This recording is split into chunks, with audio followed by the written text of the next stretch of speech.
से एक बार। तो आज हम करने जा रहे हैं इलेक्ट्रिक फील्ड। तो मेरी आपसे सिर्फ दो ही रिक्वेस्ट हैं, इस वीडियो को एंड तक जरूर देखें और इससे पहले वाली जो वीडियो है आप उसे जरूर देख कर आए, वरना इस टॉपिक में आपको समझने में दिक्कत हो सकती है। और जो पहले का टॉपिक था मैं उसका नाम बता देता हूँ, परमिटिविटी एंड रिलेटिव परमिटिविटी। अगर आपको वो आता है तो इस वीडियो को कंटिन्यू कीजिए। तो सबसे पहले हम देख लेते हैं इलेक्ट्रिक फील्ड। आज का हमारा टॉपिक है इलेक्ट्रिक फील्ड। इलेक्ट्रिक फील्ड है क्या चीज? जैसे आपने 10th क्लास में पढ़ा होगा कि मैग्नेट के आसपास होता है मैग्नेटिक फील्ड, उसी तरह से चार्ज के आसपास होता है इलेक्ट्रिक फील्ड। तो सबसे पहले एक बेसिक सी बात देख लेते हैं। एवरी चार्ज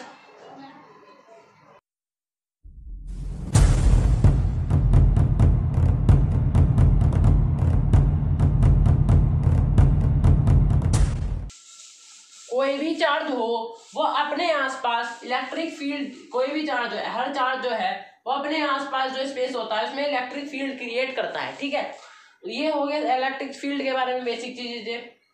हम इस फील्ड को समझने की कोशिश करते हैं कि होता क्या है। जैसे आप मान लीजिए प्लस क्यू चार्ज रखा है हमारा, तो उससे कुछ दूरी पर आप एक क्यू नोट नाम का पॉइंट चार्ज रखिए। पॉइंट चार्ज मतलब बहुत छोटा चार्ज है, इसको हम टेस्ट चार्ज भी कहते हैं। इसको हम टेस्ट चार्ज ही कहते हैं। टेस्ट चार्ज क्यों कहते हैं आपको बताता हूँ। हम मानते हैं ये जो क्यू नोट है इसका कोई इलेक्ट्रिक फील्ड, क्यू नोट जो है उसके पास कोई इलेक्ट्रिक फील्ड नहीं है, वो कोई इलेक्ट्रिक फील्ड जनरेट नहीं करता है। इसको सिर्फ हमने टेस्ट के लिए लिया है, मैंने आपको समझाने के लिए लिया है। और ये सिर्फ एक पॉइंट चार्ज है, कोई ज्यादा बड़ा चार्ज नहीं है, क्यू से बहुत ज्यादा छोटा है। और ये टेस्ट चार्ज इसका कोई इलेक्ट्रिक फील्ड नहीं है, ये चीज हमने एज्यूम करी। तो क्यू ने जब ये कोई चार्ज रखा है तो फोर्स लगेगा इनके बीच में।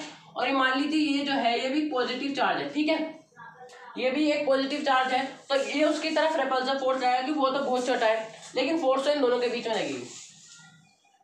ये इसने इसकी तरफ ये ऐसे फोर्स लगाई, बाहर की तरफ इसने अपने से फोर्स निकाली, इसने वहां को सारी फोर्स लगा दी। तो इसने बाहर की तरफ जो है सारी फोर्स लगा दी इस चार्ज ने अपनी, उसके लिए, उस पॉइंट चार्ज के लिए। ये जो इसने चारों तरफ फोर्स लगाई, ये जो अपने एरिया में चारों तरफ फोर्स लगाई, इसी को कहते हैं इलेक्ट्रिक फील्ड।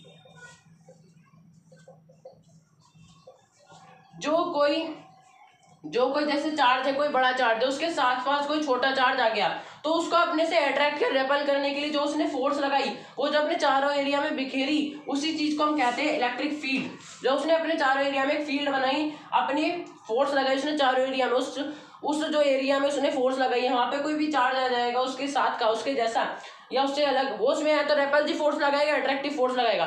तो उस एरिया में जो उसने अपनी फोर्स बना के रखी है, जो उसने अपनी फोर्स बिखेर के रखी है, वही हमारी हो गई किसी भी चार्ज की इलेक्ट्रिक फील्ड। तो हमारी जो पॉजिटिव चार्ज होते हैं, पॉजिटिव चार्ज की जो इलेक्ट्रिक फील्ड होती है,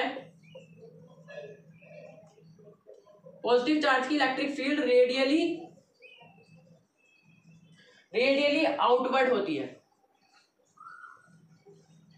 इसका मतलब जैसे देखिए मैंने बना रखा है, पॉजिटिव चार्ज है, इसकी जो इलेक्ट्रिक फील्ड है वो रेडियली आउटवर्ड, बाहर की तरफ होती है। ये पॉजिटिव चार्ज है तो इसकी इलेक्ट्रिक फील्ड बाहर की तरफ होगी, बाहर की तरफ। और हमारा कोई नेगेटिव चार्ज होता है, हमारा ये कोई मान लीजिए माइनस क्यू नेगेटिव चार्ज है, तो इसकी जो इलेक्ट्रिक फील्ड होती है वो अपने में होती है, इसमें अपने आप जा रही होती है। इसमें जो इलेक्ट्रिक फील्ड होती है उसके अंदर आ रही होती है, इसके बाहर नहीं जा रही होती। नेगेटिव चार्ज की जो इलेक्ट्रिक फील्ड होती है वो रेडियली इनवर्ड होती है। आउटवर्ड तो हमारी पॉजिटिव की होती है, लेकिन नेगेटिव चार्ज की जो होती है वो रेडियली इनवर्ड होती है, अंदर की तरफ होती है, बाहर नहीं होती है, अंदर की तरफ होती है। और पॉजिटिव वाले की आउटवर्ड होती है, बाहर की तरफ चार्ज।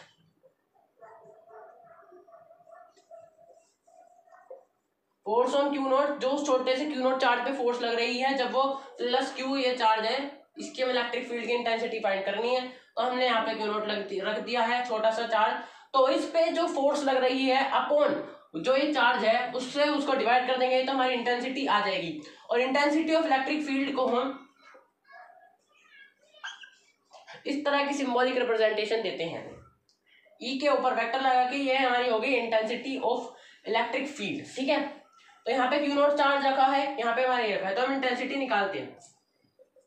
पहले हमारा फोर्स ऑन क्यू नोट पे फोर्स कितना लग रहा होगा, के Q1 Q नोट, Q1 नहीं है सिर्फ Q, के Q नोट बाय उसका डिस्टेंस कितना है, मान लेते हैं सॉरी यहाँ पे डिस्टेंस है हमारा r, तो हमने उसका डिस्टेंस का स्क्वायर होता है, तो हमने k q note by r square, हमने इलेक्ट्रिक फील्ड का हमने देख लिया। हमारा टेस्ट चार्ज क्या है, क्यू नोट, और आप ये देख सकते हैं कि क्यू नोट से क्यू नोट कट रहा है, तो हमारा इलेक्ट्रिक फील्ड क्या आ रहा है, के क्यू बाय आर स्क्वायर। ये हमारा इलेक्ट्रिक फील्ड का फॉर्मूला भी है कि उसके के कांस्टेंट से उस चार्ज को मल्टीप्लाई कर दो, उन दोनों चार्ज के बीच का डिस्टेंस है उसका स्क्वायर कर दो, तो k q by r square हमारा इंटेंसिटी का हमारा फॉर्मूला आएगा, k q by r square. Electric field की इंटेंसिटी जो है ये वेक्टर क्वांटिटी है,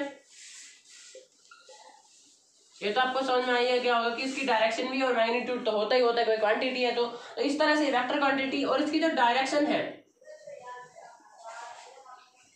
वो जो फोर्स हमने आ रखी है ना, फोर्स ऑन क्यू नोट, उसी की डायरेक्शन होगी इसकी भी, जो क्यू नोट जो इस फोर्स की डायरेक्शन होगी वही डायरेक्शन होगी हमारी इलेक्ट्रिक फील्ड की। और हम देख लेते हैं unit of electric field intensity की यूनिट देख लेते हैं, न्यूटन पर कूलम, क्योंकि ऊपर है हमारा फोर्स, ये था हमारा यहाँ पे फोर्स और यहाँ पे चार्ज था, तो न्यूटन पर कूलम। फॉर्मूला हमारा कुछ भी बन के आएगा, हमारा आ गया न्यूटन पर कूलम, यूनिट हमारी आ गई इलेक्ट्रिक फील्ड इंटेंसिटी की। Electric field intensity on charge Q note itself,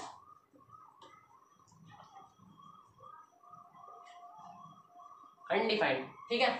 electric field intensity उस चार्ज में उसकी उस जगह है जहां प्लस क्यू रखा है, इलेक्ट्रिक फील्ड इंटेंसिटी आज तक अनडिफाइंड है, किसी को नहीं पता चला है कि उस जगह जहां पे चार्ज रखा है वहां इलेक्ट्रिक फील्ड जीरो होगी, मैक्सिमम होगी, मिनिमम होगी, इस चीज की आज तक किसी को पता नहीं चला है कि उस पॉइंट पे इलेक्ट्रिक फील्ड हमारी क्या होगी। निकालने जा रहे हैं, जो हमने फॉर्मूला भी निकाला था उसको वेक्टर फॉर्म में कैसे लिखेंगे,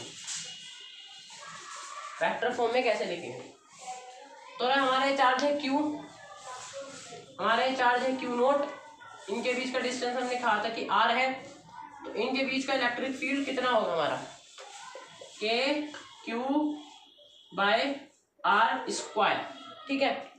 तो यहाँ पे मैंने आपको बताया था पहले भी कि किसी भी एक्सप्रेशन को अगर हमें वेक्टर फॉर्म में लिखना हो तो उसका हमें एक यूनिट वेक्टर लिखना होता है, तो यहाँ पे हमें यूनिट वेक्टर दिख रहा है आर कैप, मतलब इस डायरेक्शन में यूनिट वेक्टर हमारा दिख रहा है आर, ठीक है। तो उसका हमने कैप ले लिया, मतलब आर का हमने यूनिट वेक्टर ले लिया, और यूनिट वेक्टर का फॉर्मूला होता है उस वेक्टर का मैग्नीट्यूड अपॉन उस वो जो वेक्टर है उसको डिवाइड कर दो उसके मैग्नीट्यूड से, तो हमारा निकल जाएगा किसी भी वेक्टर का यूनिट वेक्टर। तो यूनिट वेक्टर ये रहा, तो यहाँ पे सिंपली से हमारा मैग्नीट्यूड ही होगा, अगर वेक्टर फॉर्म में पहले नहीं था तो के क्यू बाई ए, यहाँ पे आप इसकी वैल्यू रखिए आर वेक्टर अपॉन आर का मैग्नीट्यूड, यहाँ पे आर का स्क्वायर। तो सिंपली से आप देख सकते हैं कि वेक्टर फॉर्म में हमारी इलेक्ट्रिक फील्ड इंटेंसिटी क्या रही, इलेक्ट्रिक फील्ड इंटेंसिटी हमारी वेक्टर फॉर्म में ये आ रही है। ओके गाइस, तो हम ये देख लेते हैं कि हम put charges with sign only when electric field is to be calculated in vector. Electric field जो है उसको अगर हमें वेक्टर के साथ कैलकुलेट करना हो तभी हम जो है चार्ज जो है वो साइन के साथ रखते हैं हमारी एक्सप्रेशन के अंदर, ये पॉजिटिव है तो पॉजिटिव रखेंगे, नेगेटिव है तो नेगेटिव रखेंगे। अगर हमें वेक्टर फॉर्म में ही कैलकुलेट करना हो तो वैसे हमें वेक्टर फॉर्म में ऐसे कैलकुलेट करने की ज़्यादातर आता नहीं है, पर मैंने आपको बता दिया है, ठीक है गाइस। प्रिंसिपल ऑफ सुपरपोजिशन का कंसेप्ट यहाँ पे यूज होगा, मैंने अभी इसके ऊपर एक वीडियो बना रखी है, आपको नहीं आता है तो आप उसे जाके देख लीजिए, अगर आपको आता है तो आप कंटिन्यू कीजिए, ठीक है। तो इसमें प्रिंसिपल ऑफ सुपरपोजिशन का कंसेप्ट यूज होगा, जैसे देख लीजिए यहाँ पे एक चार्ज है प्लस Q1, यहाँ पे एक चार्ज है प्लस Q3, यहाँ पे एक चार्ज है माइनस Q2, ठीक है। इलेक्ट्रिक फील्ड इंटेंसिटी इसकी जाएगी ऐसे करके, ऐसे जाएगी इन्फिनिटी तक, इसकी इलेक्ट्रिक फील्ड इंटेंसिटी ऐसे जाएगी, और इसकी इलेक्ट्रिक फील्ड इंटेंसिटी उसकी तरफ ही जाएगी, ठीक है।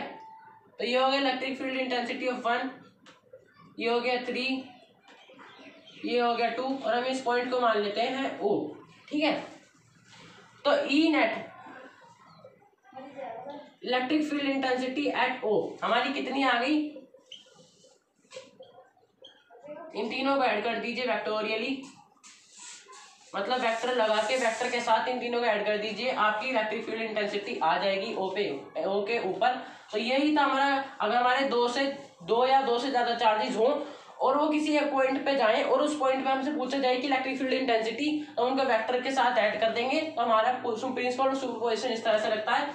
और ये हो गया हमारा electric field due to system of charges.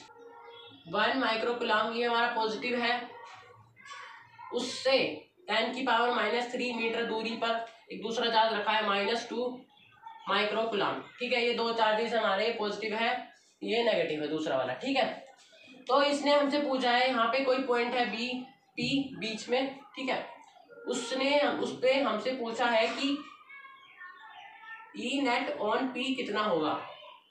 इस क्वेश्चन में हमसे बस इतना पूछा है। तो मैंने आपको बताया कि जब भी कोई दो चार्जेस की वजह से ई नेट लग रहा हो, ई नेट कैसे निकालते हैं, इस पहले वाले को इसको 1 मान लेते हैं, इसको हम 2 मान लेते हैं, तो इसका इलेक्ट्रिक फील्ड जोड़ दीजिए, दूसरे वाले का इलेक्ट्रिक फील्ड जोड़ दीजिए, तो हमारा टोटल ई नेट आ जाएगा पी पे। ठीक है, तो पहले हम जोड़ के देखते हैं। E1 का क्या होगा, के Q1/r² प्लस के Q2/r²। और के आपको पता है, ये जो सिस्टम है मैं बताना भूल गया, ये वैक्यूम में रखा है, तो आपको के पता होगा 9 × 10⁹ न्यूटन मीटर स्क्वायर पर कूलम स्क्वायर। ठीक है, तो आपका k/r² जो है वो कॉमन आ गया, अंदर बचा क्या Q1 Q2। ठीक है, के की वैल्यू रखी है 9 × 10⁹ अपॉन r²। r क्या है, 10⁻³ उसका होल स्क्वायर इंटू यहाँ पे Q1 और Q2 क्या है, माइक्रोकूलम का मतलब, माइक्रो का आपका मतलब बता दो 10⁻⁻⁶, ये माइक्रो का मतलब होता है। तो 1 माइक्रोकूलम यहाँ पे है, 1 × 10⁻⁻⁶ प्लस दूसरा है Q2 क्या है, 2 × 10⁻⁻⁶ -6 दोनों में से कौन आ जाएगा, 9 × 10⁻⁹ 10⁻⁻⁶ इंटू यहाँ पे भी 10⁻⁻⁶ कॉमन, और यहाँ पे आ जाएगा 3। अब हम देखते हैं इससे आगे, 10⁻⁻⁶ से 10⁻⁻�6 का यहाँ बचा 27 × 10⁻⁻⁹ -9 नहीं गाइस, ये +9 होगा, तो हम इसको सीधा सीधा लिख सकते हैं 2.7 × 10⁻10। तो ये आ गया हमारा ई नेट। इसकी यूनिट क्या होगी, न्यूटन पर कूलम। तो ये आ गया हमारा इलेक्ट्रिक फील्ड इंटेंसिटी और P net electric field intensity आ गई हमारी पी पे, तो हमने इस तरह से निकाल ली कि उसका ऐड कर दिया दोनों का, तो हमारा इस तरह से 2.7 × 10⁻10 आ गई हमारी। ट्रायंगल है, इसकी तीनों साइड है ए, आप समझ गए होंगे इक्विलेटरल ट्रायंगल है, ये ए, ये बी, ये सी। यहाँ पे रखा है प्लस क्यू, यहाँ पे एक चार्ज रखा है -q। ठीक है गाइस, और यहाँ पे सी पे हमसे पूछा है कि इलेक्ट्रिक फील्ड नेट बताओ सी पे।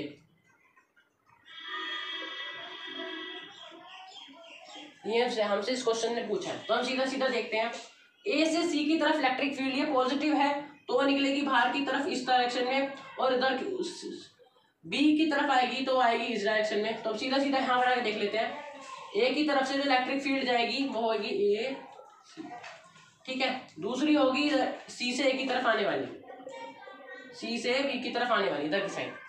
तो यहाँ का एंगल तो आप सबको पता है, ये तो 60 होगा, तो आपको लीनियर पेयर से पता चल गया होगा कि ये एंगल हो गया 120। तो हमें इन दोनों के बीच का एंगल चाहिए था, हमें मिल गया 120।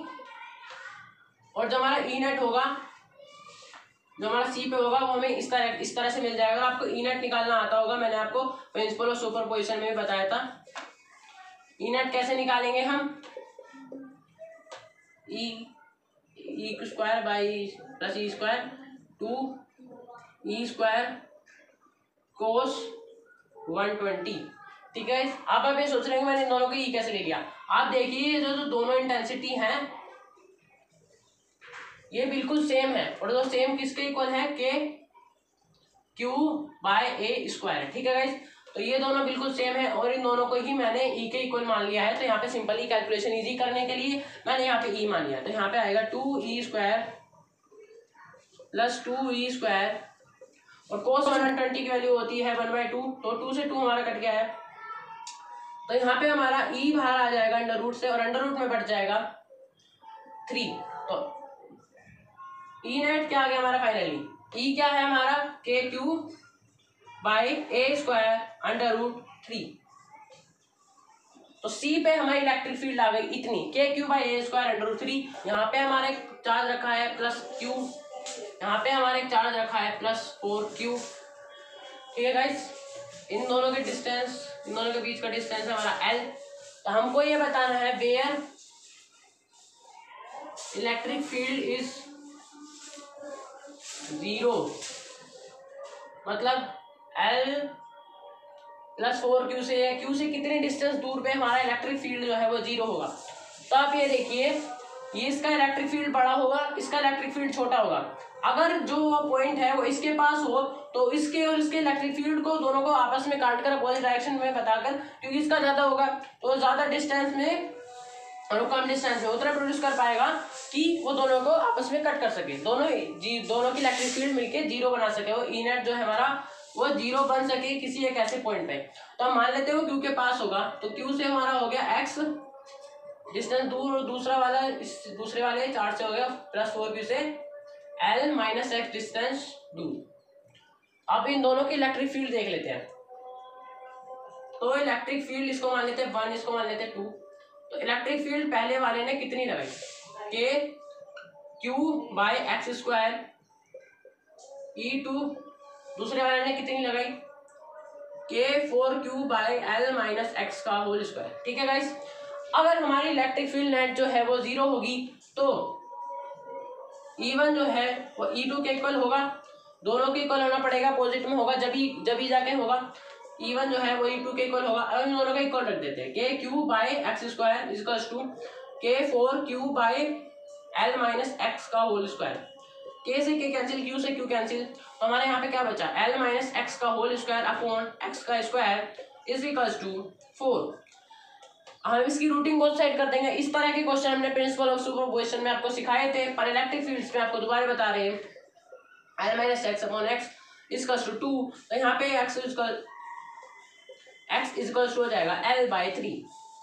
इस तरह से मैंने आपको इस छोटी सी फॉर्मूले की मदद से और इस चीज़ की मदद से कि इलेक्ट्रिक फील्ड 0 होगी, दोनों इक्वल होंगे, तो आपको ये डिस्टेंस पता चल गया कि कितनी दूर पे रखें। तो हमारा L/3 डिस्टेंस पे अगर हम रखेंगे तो हमारा इलेक्ट्रिक फील्ड जो है 0 बैठ जाए। इसी तरह से माइनस चार्ज में भी कर सकते हैं, और अब मैंने आपको प्रिंसिपल ऑफ सुपरपोजिशन वाली वीडियो में बताया। अगर आपको नहीं आता तो आप पहले उस वीडियो को देख के। अब हम देखने जा रहे हैं guys graph of E versus electric field का ग्राफ वर्सेस एक्स के। तो सबसे पहले हम देखते हैं पॉजिटिव चार्ज के लिए। ये हमारा वाई एक्सिस है, तो इस पे हम डिनोट करेंगे अपने इलेक्ट्रिक फील्ड को, और इस एक्स एक्सिस पे हम डिनोट करेंगे एक्स को। ठीक है गाइस, ये वाई एक्सिस है, ये एक्स एक्सिस है, यहाँ रिप्रेजेंट करेंगे एक्स को। तो हम अब पहली बात देखेंगे +Q चार्ज के लिए। +Q चार्ज के लिए क्या ग्राफ बनेगा इलेक्ट्रिक फील्ड और एक्स के बीच का, अब हम वो देखते हैं। तो गाइस ग्राफ कुछ ऐसा, इधर की साइड हमारी इलेक्ट्रिक फील्ड जो है वो इसके डायरेक्टली इनवर्सली प्रोपोर्शनल होती है, और यदि हमारा R इंफिनिटी तक चला जाए तो हमारा E जो है वो भी 0 तक जाने लगेगा। इन कंडीशंस में हमारा ग्राफ इस तरह से बना, और ये इसलिए बना क्योंकि अगर हमारा E नेगेटिव होगा, स्लोप जो बना है इस तरह का, वो तो इसलिए बना है क्योंकि इनवर्सली प्रोपोर्शनल है, और बाकी कंडीशंस हमारी सेम रहेंगी। अगर R इंफिनिटी तक जाएगा तो इसलिए यहाँ पे पास आता जा रहा है, और ये कर्व इसलिए बना है क्योंकि वो उसके इनवर्सली प्रोपोर्शनल है। इनवर्सली प्रोपोर्शनल में हमेशा ऐसे ही कर्व बनता है। ठीक है गाइस, हम देखते हैं नेगेटिव चार्ज का। आप एक बार इस पॉजिटिव चार्ज वाले को ध्यान से देख लीजिए, इस तरह से मैंने आपको रीजन बता दिया ऐसा ऐसा क्यों बनेगा। अब हम देखते हैं इसी में नेगेटिव चार्ज का। हम देखते हैं नेगेटिव चार्ज के लिए। नेगेटिव चार्ज के लिए ग्राफ जो है उसका बिल्कुल उल्टा बनेगा। वहां इधर की साइड ऐसे कर्व बने थे, यहाँ पे इधर की साइड ऐसे कर्व बनेंगे।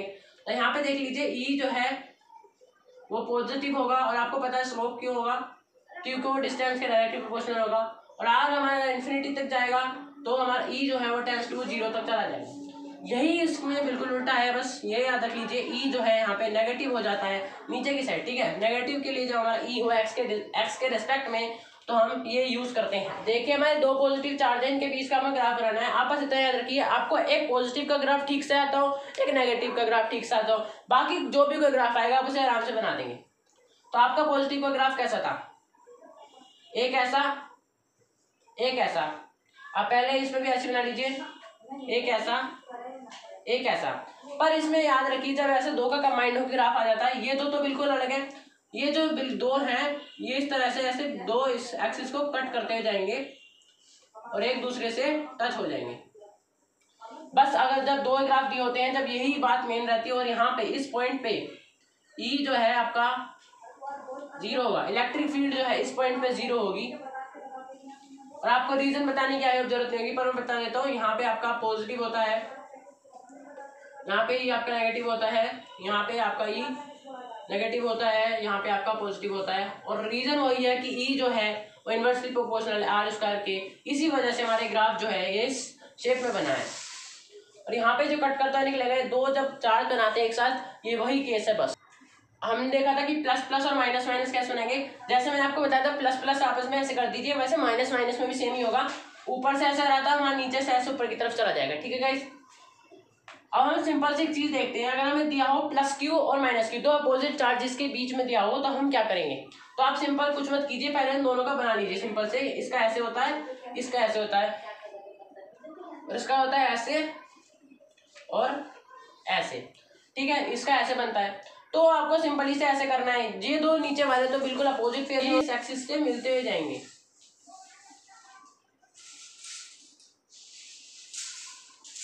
ये दोनों जो जुड़ते हुए जा रहे हैं इस एक्सिस से मिलते हुए जाएंगे, और यहाँ इस पॉइंट पे इलेक्ट्रिक फील्ड पहले की तरह ही 0 होगा। तो प्लस क्यू माइनस क्यू, कोई भी दो अपोजिट चार्ज आ जाए, कोई भी दो सेम चार्ज आ जाए, आपको ग्राफ बनाने का सिर्फ आपको दो चीज आनी चाहिए। तो पॉजिटिव का ग्राफ बनाना चाहिए सिंपल वाले, और एक नेगेटिव का आना चाहिए। आपको इन दोनों का आता है, किसी भी तरह के ग्राफ बना सकते हैं। मैं एक ग्राफ आपको और बनाकर दिखाता हूँ। आपको पता है, मैंने आपको बताया है कि जब कोई दो पॉजिटिव चार्ज होते हैं इनका आप सिंपली बना लीजिए, तो आपको फिर उसे ऐड कर दीजिए जहां पे भी वो ऐसे ऐड होने के चक्कर में आ जाए, ठीक है। तो आपने दो चार्ज ले लिए, प्लस क्यू एक प्लस 4q।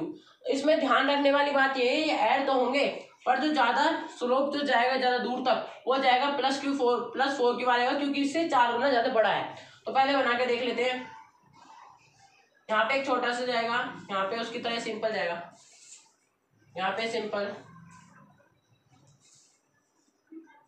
और यहाँ पे ऐसे ऐड होता हुआ इस तरह से यहाँ पे नीचे आएगा। और यहाँ पे ये देखना आपने देखा कि ये थोड़ा सा आ रहा है, ये उससे थोड़ा ज्यादा आ रहा है। तो इस पॉइंट पे हमारा इलेक्ट्रिक फील्ड जो है वो जीरो हो जाएगा। बाकी आपको इसमें कोई दिक्कत नहीं होनी चाहिए हो। तो फ्रेंड्स इस लेक्चर को यहीं एंड करते हैं, और मेरी आपसे एक ही रिक्वेस्ट है, आपने मेरे चैनल को अब तक सब्सक्राइब नहीं करा तो सब्सक्राइब कर लीजिए। इस वीडियो में आपको कुछ भी सीखने लायक या कोई भी नॉलेजेबल चीज लगी हो, इस वीडियो को अपने फ्रेंड के साथ जरूर शेयर कीजिए। Okay guys, bye bye.